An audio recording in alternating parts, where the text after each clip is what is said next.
জয় নিতাই বন্ধুরা, দেখো এটা হচ্ছে তোমার ৮ নম্বর লালাবাবু। এটার সাজটা কেমন হয়েছে অবশ্যই কমেন্ট করে জানাবে।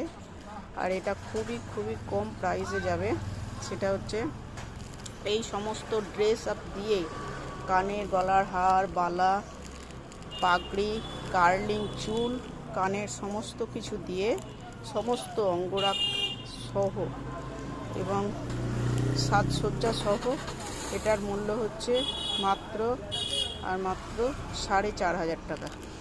দেখো, যার লাগবে স্ক্রিনে দেওয়া নাম্বারে অবশ্যই যোগাযোগ করবে, তাহলেই হবে। আর সাথে থাকছে, দেখো বন্ধুরা, যদি এইটা নাও ওই দোল্লার সঙ্গে এতে খুব সুন্দর সেট আসবে। যদি এই দোল্লা নাও তাহলে ৫,০০০ টাকায় সমস্ত কমপ্লিট হয়ে যাবে। দেখে নাও, ৫,০০০ টাকায় দোল্লা, গোপালের সমস্ত সাজসজ্জা সমেত। জয় নিতাই বন্ধুরা।